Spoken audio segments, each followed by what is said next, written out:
All right, all right. What's shaking? Brian Edwards, majorwager.com, coming to you at 6:45 p.m. Eastern, Wednesday night. Gonna look back at some Week 12 stuff and look forward to Week 13. Let's start with the updated future odds via the Caesars Sportsbook. Ohio State is now the 2-1 chalk, followed by Clemson at 5-2 or plus 250. LSU at 11-4. So what is that? Plus 275. Georgia 9-1. Utah, give me two, 15-1. Oregon 15-1. Oklahoma 22-1. Alabama 30-1. Penn State 75-1. Baylor 200-1. Minnesota 300-1, and the rest of the field, being every team not named, 125-1. Okay, let's quickly hit on the Tua injury. Tua Tagovailoa, one of the better quarterbacks we've seen in college football ever, certainly in the last couple of decades. Dislocated hip, out for the season. He'll be going pro. So his collegiate career is unfortunately over. I'm not going to, play the blame game. That's lame. I'm not going to second guess because it's first guessing. And again, I'm not, and first off, he's had a great attitude. He's in his hospital bed. I don't know what kind of social media it was. Maybe it was like an Instagram live TV or whatever. I don't even know how to do that. But, he's dancing in his flipping hospital bed. His parents aren't bitter like a lot of people would be. I have no idea if he had an insurance policy. Look, they're saying the surgery was successful and he's going to be okay. And look, I'm no doctor, clearly. But there are a lot of comparisons to the Bo Jackson thing.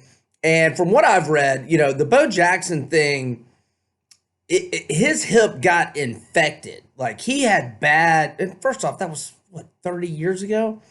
Yeah. So first off, we've come so far medically, medical technology and what have you.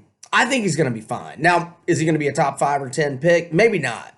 But in the end of the day, what does that end up costing him? It may cost him $10 million, but as long as he's okay, he's going to make way more than that, and it'll all be good. But just quickly on it, I didn't expect him to play last week. I got a live odds alert on my Vegas Insider live odds feed about 20 minutes before kick, and you can go check my Twitter if you want. It was about 20 minutes before kick, and I said, Tua upgraded to probable on the VI live odds alert. I go, I'm not sure I would trust this, though, that he's starting. Just because I didn't think he was going to start. I didn't think there was any reason to play him. He could barely walk off the field after the LSU game. And I'm not trying to give credit to myself and but I have the quotes from Dr. Michael Gilmore in my column that week that said he, at best case scenario, was 70 to 75% healthy, 20 days removed from surgery. So I didn't expect him to play. And then when he did play, and I saw it was 28-7. I didn't watch it down. I was watching my Gators, and I had Michigan in the over. Winners, both of them. Gators won. I didn't play them, though. Darn it. So I just saw on the ticker or whatever, 28-7. They might have shown a highlight or two. And then the next thing you know, I see it's 35-7, and then it's, breaking news. Whatever's a Missouri, Florida, or Michigan State commercial. And they show it, and he's getting carted off the field, and I'm just like, oh, kidding me. But he's such a great kid and player. I think everything's going to be all right. But would I have had him in the game? No. He would have been out of the game at 28-7 if I played him, period. But look, you're all good with me, Sabes. And I loved it in his interview yesterday. He said, I'm calling Tua to cheer him up, and he cheers me up. And so, look, best wishes to Tua. Hat tip. Magnificent, sensational career. Sucks for Tide fans. They're not out of it yet, but it's not looking great. And so on that note, let me go to my little write-up Chris David's having me do for Vegas Insider each week, like the last 3 weeks, I think. Just how I see things playing out. And so I broke it down into my prediction for the semifinals. I'm not bitching about where the committee has teams now. It's just my forecast. And I have LSU 1. Now they may not end up being 1. They're my 1. They're my uno. Why? They have the best quarterback. Period. Oh, and by the way, Michael Divinity came back to the team, was leading them in sacks. Curiously left the squad either some point during the open date or it got out like early Monday of Alabama week. But he's back, and that's key because they obviously had some issues stopping the run. But that's getting... Sheesh Louise.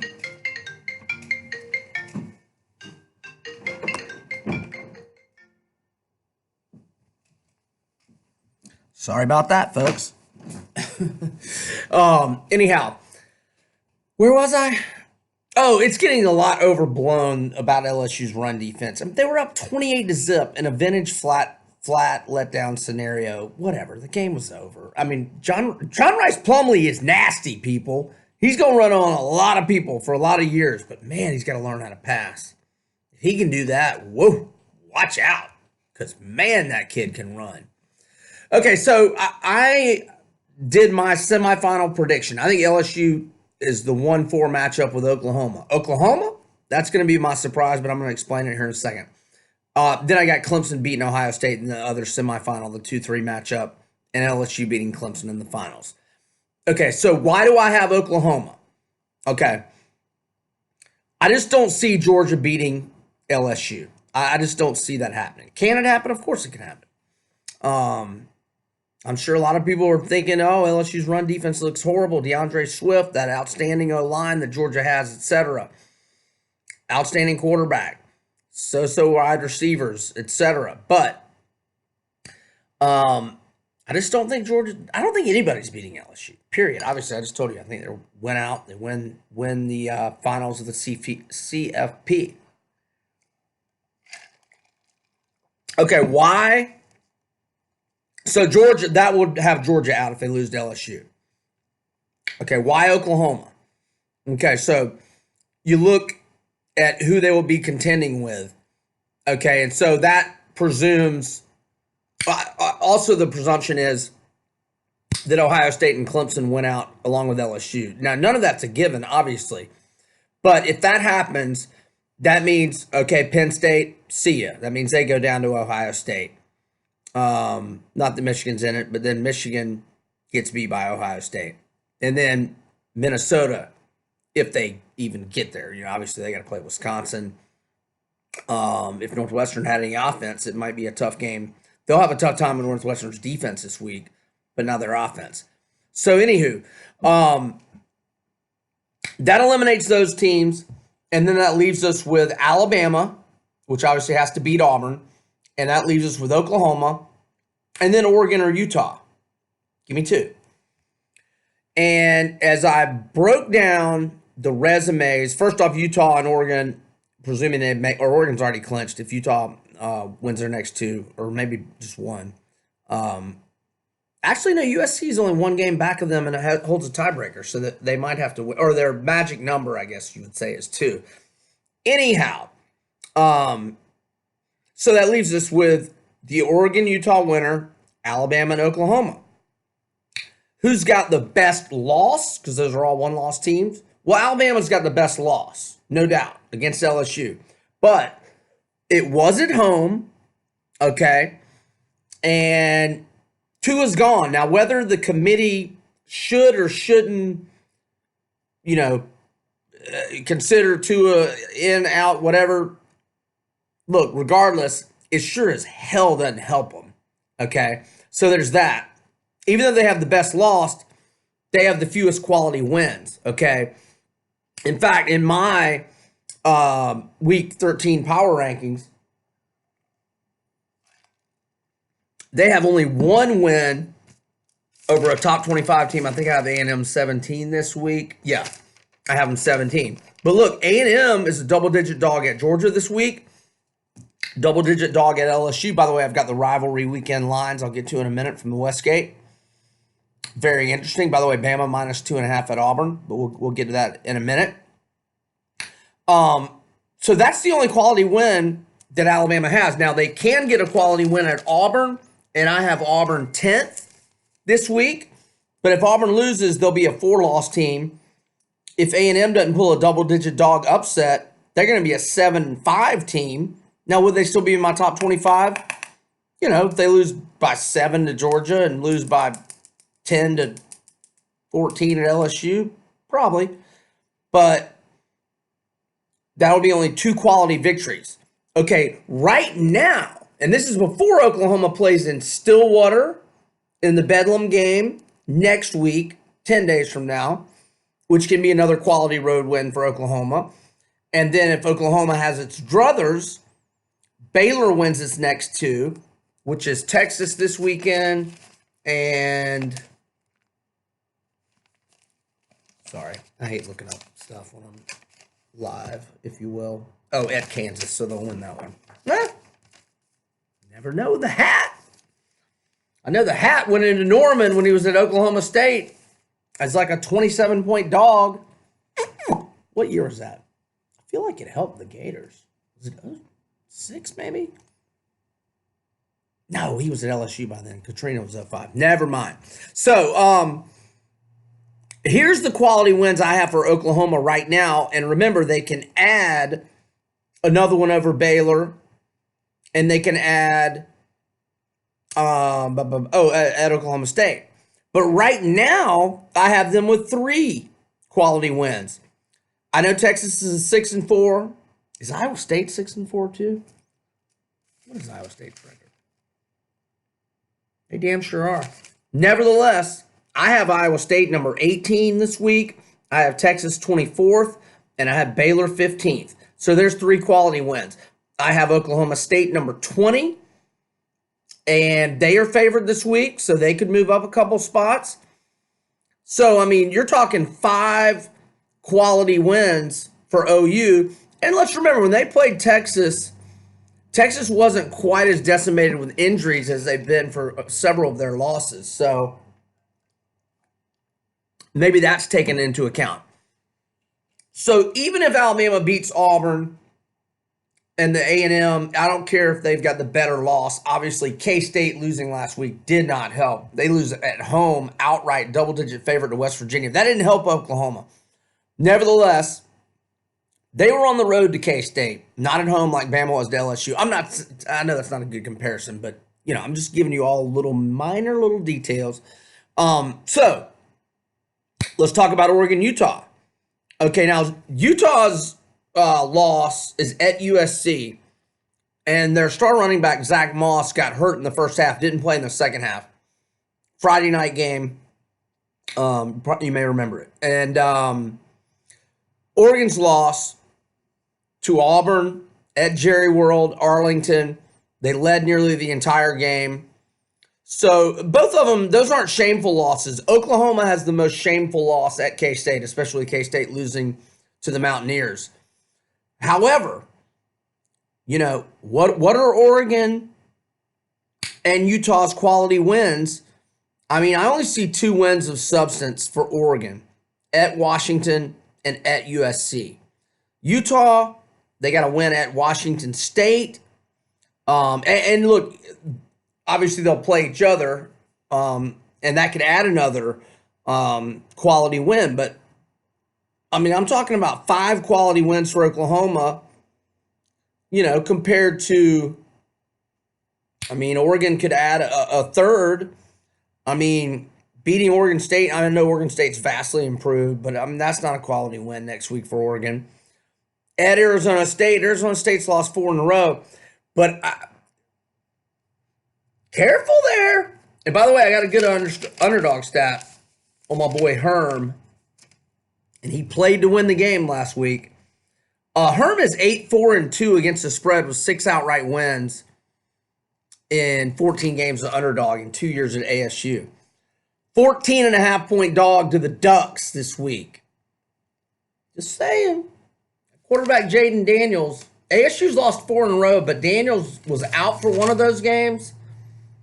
Damn, I had Daniels. I think his TDI-INT ratio is 14-2, if I'm not mistaken. So there you have it. I think Oklahoma is I know they're behind all those teams, but when it gets down to the nitty-gritty, you know, if it comes down to the one-loss Pac-12 champ, one-loss Oklahoma Big 12 champ, Alabama not even a division champ, and hardly any quality wins, I think Oklahoma will get the nod. All right, let's move on to other topics. Let's see. Okay, Vatek hooked me up last week. Good week last week. About time. Had a bad year. But Hendon Hooker, their quarterback, 5-0 as a starter, 8 touchdown passes without an interception, and 4 rushing TDs. They're laying 4 to Pitt. Big game in that side of the ACC. What is that? Coastal. Pittsburgh, 4-point dog to Vatek. Panthers 3-1 straight up, 4-0 against the spread on the road this year. Under Narduzzi as a road underdog. Pitt 14-6 against the spread. The Hokies as a home chalk this year, 0-4 against the spread. All right, the under on a 7-1 run for Wake Forest. Sage Surratt still out. Scotty Washington probably not going to play again this week. Wake minus 7.5 at home to Duke. Duke has lost 4 in a row, both straight up and against the spread, and by combined scores of 155-44, and that's not helping Alabama's strength of schedule in any way whatsoever. Let's see. I'm just kind of going through my tweets, looking for some injury stuff. But you know what? Let's go. Let's jump to those games of the year update, or just rivalry weekend. Look headlines for Week 14 next week. And I thought I had them pulled up, darn it. Let's see here.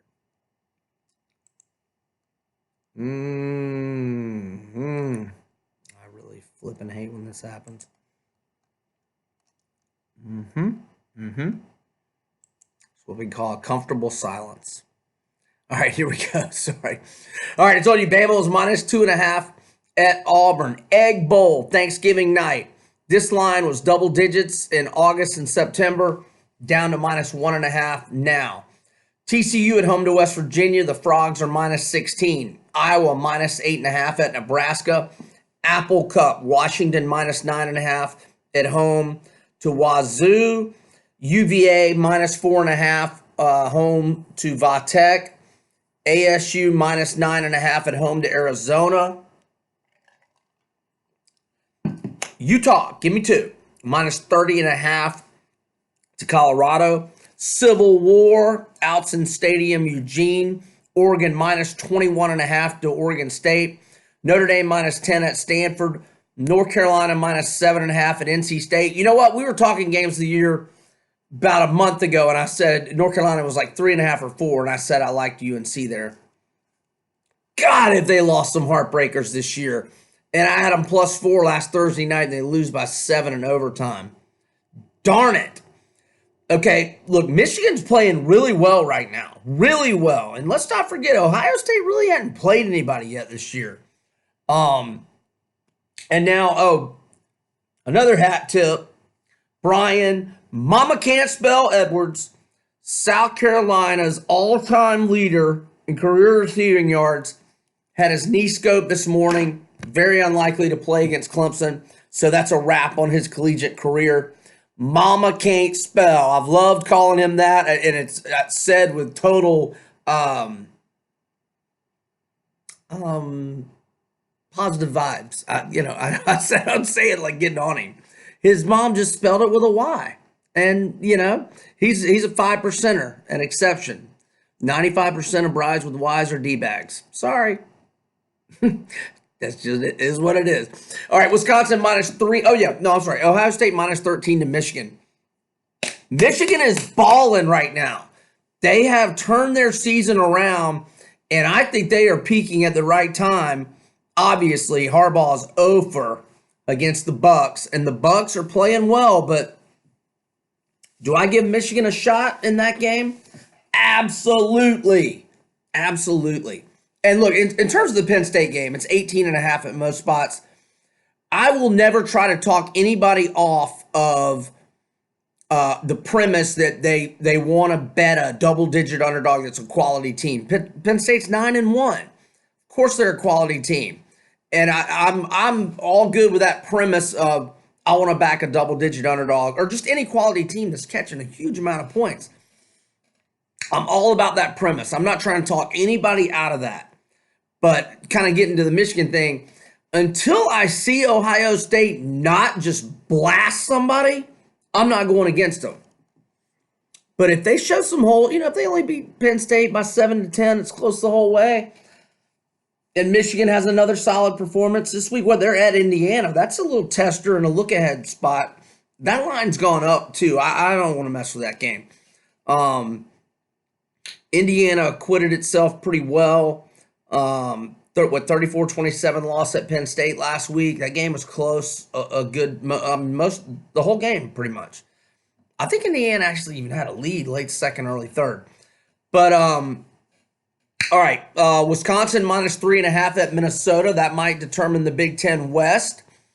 Indiana -9.5 at Purdue. I said Bama -2.5 to Auburn. The poor old itch and semis +21 at Florida. Georgia -30 and a hook on the flats, Midtown Atlanta, Bobby Dodd Stadium, Georgia Tech, 30.5. That line probably hadn't been that big in that game in a long time. Kentucky -3.5 at home to Louisville. Kind of lean Louisville there. LSU -17.5 to A&M.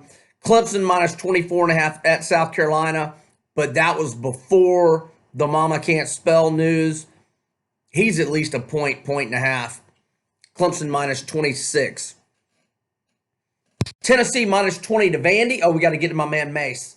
-20 to Vandy. Vandy has beaten Tennessee 3 in a row, all by double-digit margins. 3 ass beatings. And finally, Bedlam, Oklahoma -15.5 to Oklahoma State. Okay, Malcolm Turner, I salute you. He's keeping Mason around. Was it last week's video? I was going, he's looking a little hairy over there, especially after my Gators 56 bageled them. But, in that game with UNLV, there was no excuse for that nonsense. But Mason exudes class and enthusiasm. He's done a pretty solid job. You can't compare anything at Vandy with what James Franklin did. What James Franklin did in that 3 years will never be done again, probably. I mean, I hate to say never, but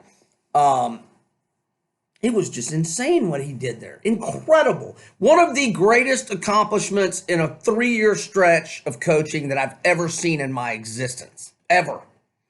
But look, he's taken Vandy to 2 bowl games in 6 years. That's pretty damn good at Vandy. And they've been, dude, they could have been a 10-win team last year. We've been through that, though. We did that in the offseason preview. I mean, they should have won at Notre Dame, up 21-3 on the Gators.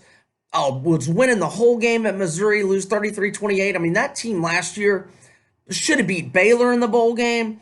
I mean, that team last year was really good, and they're really bad this year, but he's bringing him back. They're doing some facility upgrades in Nashville. I'm glad Malcolm Turner, the AD, did that. That's good stuff. And look, and if he doesn't do well next year, if they go 3-9, 4-8, fire him then, and that's fine. But Mason is good people, and he's a good coach. I don't know what happened this year. I mean, they've had all sorts of issues, quarterbacks, concussions, etc.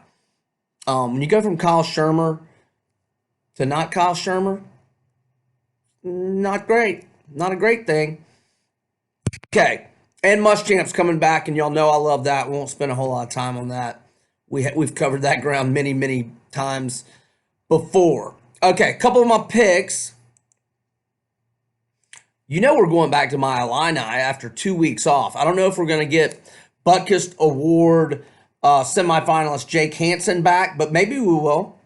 Perhaps we will. He's had 2 weeks. He's questionable. So Illinois is plus 15 or 15.5 at Iowa. Okay, Iowa's coming off the big win over previously undefeated Minnesota, and they had a 60-minute war at Wisconsin the week before.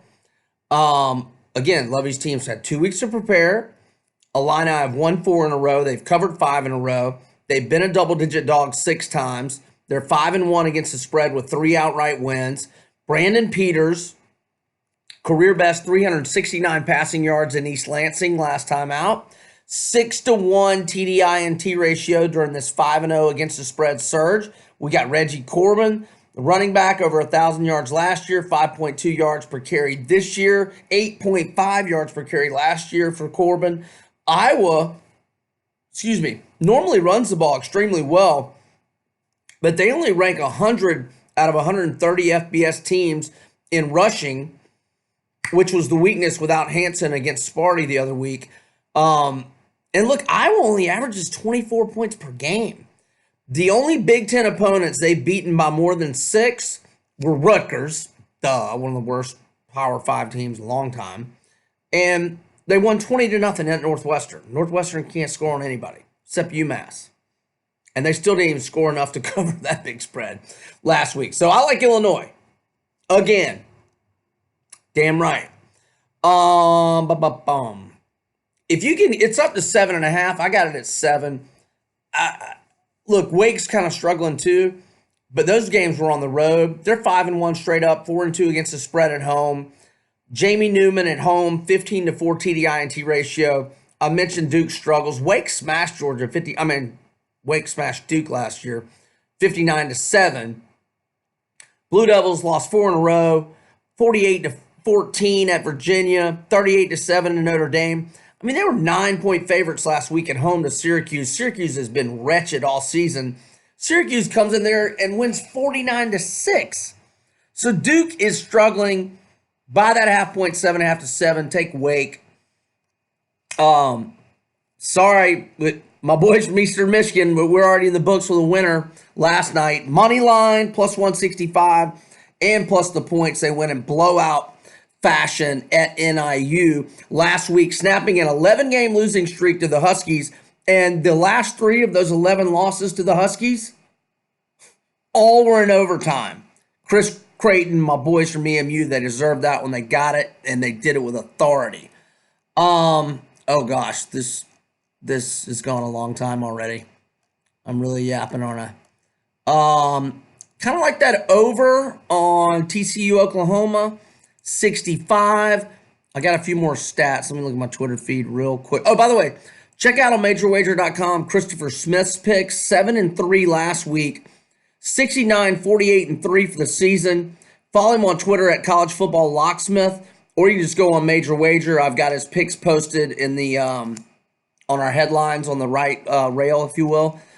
What else? It's not an endorsement. In fact, I kind of lean Southern Miss, but I have some good underdog stats on Western Kentucky. Where are they? Gosh darn it. Damn. I don't see that. Where is the Western Kentucky tweet? It's when they're underdogs. They're like 4. Oh, here it is. Yeah, so they're in Hattiesburg. 4-point dog at So Miss. And Western Kentucky, the tops, the Hilltoppers, 40-22-2 against the spread in 64 games as an underdog since 2009. And, hey, Georgia Southern QB Shai Werts, since the start of last year, 16 touchdown passes with 0 interceptions and also 18 rushing touchdowns. What else? Oh my gosh, we're almost 30 minutes in. I'm giving a hard look to. Oh, by the way, if Baby Megatron gets upgraded to probable, I'll probably take Texas. They're plus 5.5 at Baylor. They've beaten Baylor 4 years in a row.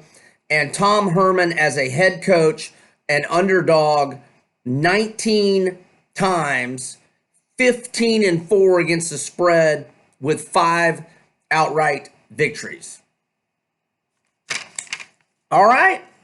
Brian Edwards, major way. Man, I've got so many other games and so much stuff we could talk, but we've gone too long already. So, Brian Edwards, majorwager.com. Thanks for listening. Check out majorwager.com. Follow us on Twitter at majorwageruno, U-N-O. We got a Facebook page. Do the little thumb up, likey deal if you feel like it. And best of luck. Over and out.